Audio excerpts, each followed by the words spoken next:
Assalamu alaikum, chule and namaskar. This is RJ Shinaz and you are watching me from our digital platform Radio Dras 90.4 FM.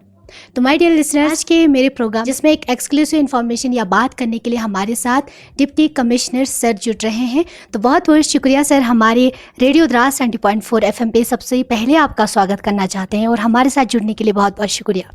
Thank you शिनाज, बहुत बहुत शुक्रिया। Radio Dras 90.4 FM जो Indian army का initiative है, इस radio station के सुनने वालों को, लिसनर्स को सबसे पहले मुबारकबाद पेश करना चाहूँगा कि द्रास एक डिस्ट्रिक्ट बन के उभर के आया हुआ है और आगे तरक्की की राह पे चलाने के लिए हम इधर बैठे हैं आपकी मदद के लिए। और द्रास को खुशहाल भी बनाना है, साफ़ सुथरा भी रखना है, सस्टेनेबिलिटी और डेवलपमेंट करना है, एजुकेशन पे जोर देना है, बहुत सारी चीज़ें हैं जिन पे और करना है, लेकिन स्टेक होल्डर्स के कोऑपरेशन के साथ। सबसे पहले sir, being an DC, how was your experience? तो अच्छा लग रहा है बेटा। पर्सनल एक्सपीरियंस का तो यह है कि डीसी बन के एक डिस्ट्रिक्ट को संभालने का एक मौका मिला। इसके लिए यूटी एडमिनिस्ट्रेशन को शुक्रिया अदा करना चाहूँगा, बेशक आपकी वसादत से। और वैसे भी हम हैं तो गवर्नमेंट सर्वेंट, सिविल सर्वेंट या पब्लिक सर्वेंट ही कहेंगे, और जिस ही रोल में हमें पोस्ट किया जाता है, जिस सेक्टर में या जिस डिपार्टमेंट में, वहाँ हमें काम ही करना होता है। यहाँ अब द्रास में हमें पता है कि लोग कितने वाइब्रेंट हैं, जगह कितनी खूबसूरत है, इसको और खुशहाल बनाने की और साफ़ सुथरा बनाने की ज़रूरत है। एजुकेशन में भी, बाकी हर सेक्टर में बहुत सारे ग्रोथ और डेवलपमेंट की, प्रोग्रेस की उसका स्कोप बहुत है। तो हम अपने मैंडेट के हिसाब से चलते रहेंगे, डेवलपमेंट के राह पे आप लोगों को न्योता देते रहेंगे कि कोऑपरेशन दें, सजेशंस दें, ताकि हम द्रास को कितना और बढ़िया और सस्टेनेबल एक डिस्ट्रिक्ट बना सकते हैं। और ये भी आपको बताता चलूँ कि अभी तक लोगों का प्यार और उत्साह बहुत ज़्यादा दिखने को मिला है। शुरू से, जब से भी हमने ज्वाइन किया, तब से लोग आ रहे हैं, अपने इश्यूज़ को लेके मुबारकबाद पेश कर रहे हैं, खुशी का इजहार भी कर रहे हैं कि डिस्ट्रिक्ट बना है। को नए उमंगें हैं, एस्पिरेशंस हैं, उनकी उम्मीदों पर खरे उतरना हमारा फ़र्ज़ बनता है। तो स्टेक होल्डर्स के साथ, सिविल सोसाइटी के साथ, स्टूडेंट कम्युनिटी के साथ, प्रेस, आप लोगों के साथ, प्रेस फ्रेटर्निटी के साथ, सबके साथ ब्रेनस्टॉर्मिंग, चर्चा वगैरह वगैरह चलती रहती है और कुछ सजेशंस वैल्यूएबल रहते हैं। छोटे मोटे इश्यूज़ लेके भी लोग आते हैं, उनकी उम्मीदों पे भी हमने पानी नहीं फेरना है, तो उनकी भी सुनवाई होनी चाहिए। और ग्राउंड पे भी उतर के लोगों से जुट के उनके मसाइल हल करने की कोशिश की जाएगी बेटा। ख़ासकर हम एजुकेशन सेक्टर पे भी जोर डाल रहे हैं, सोशल वेलफेयर, हेल्थ इंडिकेटर्स वगैरह देख रहे हैं। तो फ़िलहाल तो बहुत अच्छा चल रहा है जी। सर, देखा जाए तो आज द्रास में एक क्लीननेस ड्राइव रखा गया और साथ ही एक प्लांटेशन ड्राइव भी हमें देखने को मिला, तो इसके बारे में आप क्या कहना चाहेंगे? जी बिल्कुल। 5 तारीख को एक वर्ल्ड इन्वायरमेंट डे का एक दिन होता है, आप सबको पता होगा, शायद आपकी तरफ से भी कुछ प्रोग्राम्स भी हों, मुनक़्क़िद कुछ हों, वर्ल्ड ओवर मना जाएगा।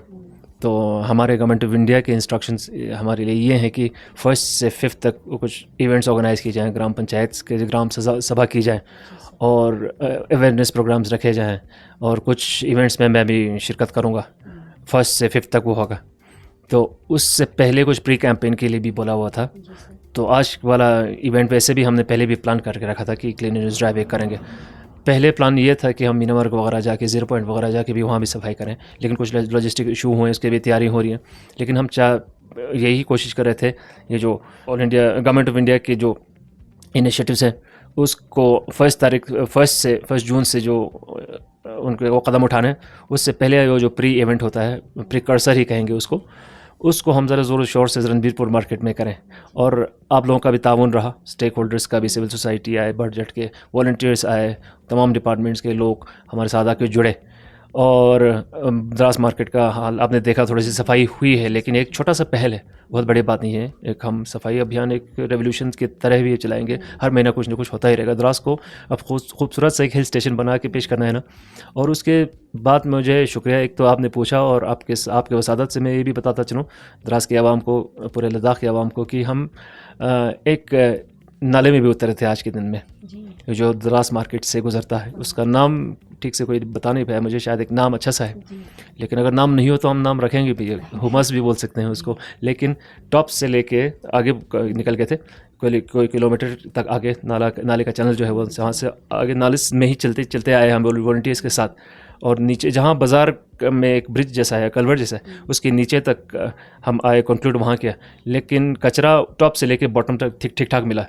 अनफॉर्चुनेट बात यह है कि हमारे नदी नालियों का जो चैनल होता है, नेचुरल जो चैनल रास्ता होता है बेटा, वो रुक गया है, वो कहीं ना कहीं रुक जाता है। और हर्डल बहुत है इसमें। हर्डल कैसे, पत्थर बहुत सारे हैं, प्लास्टिक के तो बेइंतहा, रज़ाइयाँ मिले हमें और कंबल मिले और बेडशीट्स वगैरह लोग फेंक देते हैं। थोड़े बिहेवियरल चेंज की बहुत ज़्यादा ज़रूरी है और ज़रूरत है। और लोगों ने जो चैनल के नाले के साइड में उन्होंने अपने वॉशरूम्स वगैरह रखे हैं, टॉयलेट, लोकल टॉयलेट्स भी हैं, उनका आउटलेट भी नदी में, नाले में आ रहा है, तो वो भी रोकना ज़रूरी है। अब हम लोगों से मिल रहे हैं, उनको थोड़ा उनसे बात करेंगे, प्रॉब्लम क्या है, इसको कैसे रिजॉल्व करेंगे, उनके ही कॉपरेशन से ही हो सकती है सारा चीज़। तो आज खुशी की बात यह है, फ़ख्र भी महसूस हो रहा है इसलिए क्योंकि इस नाले ने सांस लेना शुरू कर दिया है। एक पत्थर जो उठाया, जैसे सलीम साहब और आप दोनों तो थे, या एक पत्थर उठाओ, थोड़े प्लास्टिक उठा के देखो ना, इस इतने ज़ोर शोर से पानी बहने लगता है कि मन बिल्कुल शांत हो जाता है, इतनी खुशी मिलती है, मैं आपको क्या बताऊं। तो हम नदी नालों से शुरू करके नदी में भी उतरेंगे और उनको भी साफ़ करना ज़रूरी है, शफाफ बनाना ज़रूरी है। प्लास्टिक ठीक ठाक जमा हुआ है, पता नहीं अब हमने रूरल डेवलपमेंट डिपार्टमेंट को भी बताया हुआ है। आज के दिन पर रणबीरपुरा मार्केट में और मोहल्ले आसपास के गलियां वगैरह हैं, उनमें से कितना कचरा निकला, कितने क्विंटल निकले होंगे, उसका हम कैसे सेग्रीगेशन शेड में इसका क्या हशर हुआ है, और एक पैमाना हमें पता चल जाएगा कि एक दिन के क्लीनिनेस ड्राइव में इतना कचरा जमा होता है, तो आगे का टारगेट हमारा और बढ़ेगा। और ये भी होगा कि आज हमें जो कमज़ोरियाँ हमारे एक पूरे एक्सरसाइज में, थोड़ा स्मार्ट वर्क भी तो करना है बेटा, तो हमारे पूरे एक्सरसाइज में हमें जो खामियां निकली, जो कुछ अब दिख रहा है हमारे साथ, इंप्लीमेंट क्या होने चाहिए थे, जूते, गम बूट्स कितने लंबे होने चाहिए, ग्लव्स वगैरह, क्योंकि पानी में उतरना ही पड़ेगा। बेशक पानी में उतर के फिर पता लगता है कि इस नाले का जो जोश है वो हमने किस हद तक रोक के रखा है। कुछ पेड़ के शाखें टूट के नाले के बीच में आ गए थे, उसमें क्या हुआ है, जो कपड़े फेंके जाते हैं और बहुत सारी चीज़, डायपर भी मिले, वो उसमें फंस जाते हैं, फिर पानी का बहाव उससे रुक जाता है बेटा। तो अभी आप अगर बाज़ार में देखें, अगर ये जो कलवर्ट से नीचे देखें, कुछ अलग से ही म्यूज़िक सा आ रहा है, और बदबू भी कम हुआ है, और पानी अपने जोश से असल में बह रहा है। बहुत बड़ी मुबारकबाद की बात है, इसलिए क्योंकि बहुत सारे वॉलंटियर्स जुड़ गए थे, मोहल्ले वाले भी जुड़े, लोगों ने, पड़ोसियों ने हमें चाय भी पिलाई, पानी भी पिलाई, लोग आके बढ़ चढ़ के हिस्सा ले रहे थे और बता रहे थे कि क्या क्या इश्यूज़ हो रहे थे। जी। और लास्ट में सर मैसेज क्या रहेगा, जो भी लिसनर जो इस वक्त देख रहे हैं हमारी डिजिटल प्लेटफॉर्म से, उनको जो है आप क्या मैसेज देना चाहेंगे जो बहुत ही ज़्यादा ज़रूरी है रिलेटेड साफ़ सफाई? थैंक यू बेटा। इनफैक्ट मैं यही बताता चलूँगा पहले तो कि 1 से 5 जून तक जो रूरल डेवलपमेंट की वसादत से इवेंट्स होने लगे हैं, उसमें बढ़ चढ़ के हिस्सा लें। द्रास ब्लॉक में और भिम्बर ब्लॉक में दोनों BDOs बहुत एक्टिवली काम कर रहे हैं, और यही कि आपने घर को साफ रखेंगे, रखते तो हैं ही, अपने इर्द गिर्द भी रखें, सराउंडिंग्स को भी अच्छा खासा साफ रखें। जैसे ऐसा लगना चाहिए, क्योंकि मैं भी, मान लीजिए मैं भी यहीं का बाशिंदा हूँ, आप हैं, तो घर की तरह साफ माहौल को भी रखना पड़ेगा। तो हमें डबल स्टैंडर्ड्स से थोड़ा सा बच के रहना पड़ेगा।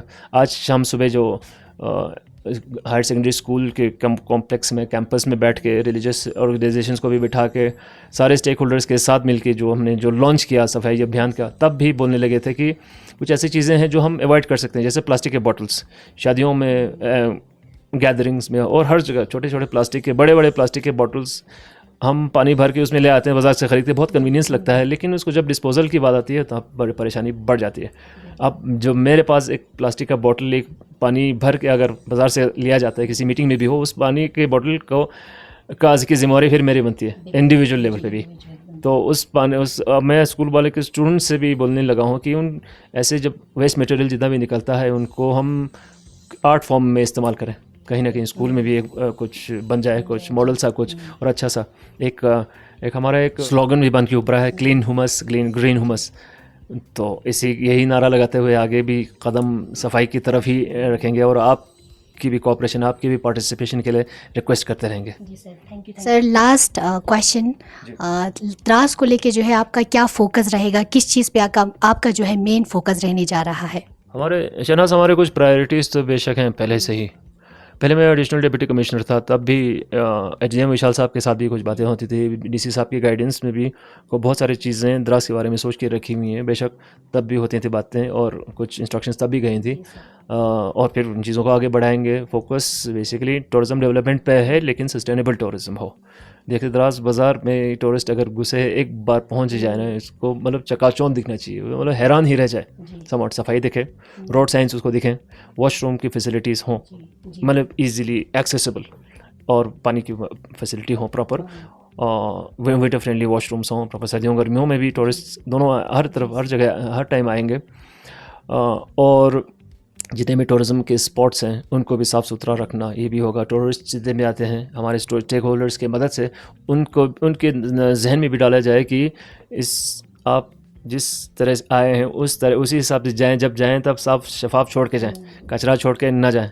और लोगों तक हमने आज भी जैसे भी सुबह अपने इवेंट्स में बता रहे थे कि सफाई अभियान में अपने कचरे का जिम्मेवार इंसान खुद होगा, उस पर भी तो बहुत ज़्यादा फोकस रहेगा। एजुकेशन पे तो है ही, जैसे मैंने आपको पहले ही बताया।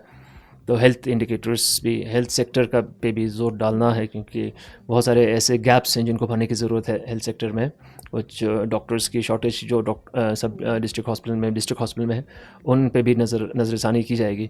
एजुकेशन पे तो प्राइम फोकस है ही बेटा, क्योंकि मुझे पता है और हमने देखा भी हमारे द्रास डिस्ट्रिक्ट के जो स्टूडेंट्स हैं, बच्चे हैं, जो नौजवान हैं, बहुत ही ब्राइट हैं, बहुत ज़हीन हैं। उन पे कॉन्फिडेंस का लेवल इतना ज़्यादा है कि हम सोचते हैं यार इस कॉन्फिडेंस के हिसाब से तो कहीं भी आप किसी भी सेक्टर में घुस सकते हो। खुद अपना बिज़नेस भी चलाएं, सरकारी मुलाजमत में भी घुस सकते, गवर्नमेंट सेक्टर में भी घुसें, और कहीं भी जाएं, रॉकेट साइंस पढ़ें, नासा में जाएं, और कितना और एजुकेशन के इतने एवेन्यूज़ बनाने की ज़रूरत है, वो भी हम देख सकते हैं। इसलिए क्योंकि मैं आपको ये भी बता दूँ कि द्रास में इतना सुकून है, मौसम भी इतना बढ़िया है, तो यहाँ आके लोग क्यों ना पढ़ें। यहाँ एक अच्छा सा इंस्टीट्यूशन बन जाए, IAS की कोचिंग मिले जाए, हॉस्टल्स बने जाए। और हमारे जो गवर्नमेंट स्कूल्स हैं, अभी एक द्रास चौकियाल के हाई स्कूल का जो संग बुनियाद रखा गया, उस बिल्डिंग को हम बहुत वर्ल्ड क्लास एक इंस्टीट्यूशन बना के पेश कर सकते हैं सबके सामने, ताकि लोग बाहर से भी आके यहाँ पढ़ें, हॉस्टल फैसिलिटीज़ हों। तो एनीथिंग अंडर द स्काई जैसे कहते हैं। Thank you very much. Thank you very much. तो ये थे हमारे साथ डिप्टी कमिश्नर ऑफ द्रास, जिन्होंने अपने वैल्यूबल कुछ वर्ड्स रखे आप लोगों के सामने। जैसे कि कहा कि एक साफ़ सफाई इंसान के लिए बहुत ही ज़्यादा ज़रूरी है, जैसे कि अपने घर को साफ़ सुथरा रखते हैं, ऐसे अपने सराउंडिंग को साफ़ सुथरा रखें। और इस तरह जो है हमारे कम्युनिटी को आके ऐसे ड्राइव हो, ऐसे प्रोग्राम्स हो, हर एक चीज़ में आकर जो है यहाँ पे पार्टिसिपेट करने की ज़रूरत है। Thank you very much. न खौफ न मंजिल की फिक्र, अपने ही धुन में चला चल हम सफर। कभी द्रास से श्रीनगर या हो लद्दाख का सफर, हर दम रहे आपके साथ आपका अपना रेडियो द्रास 90.4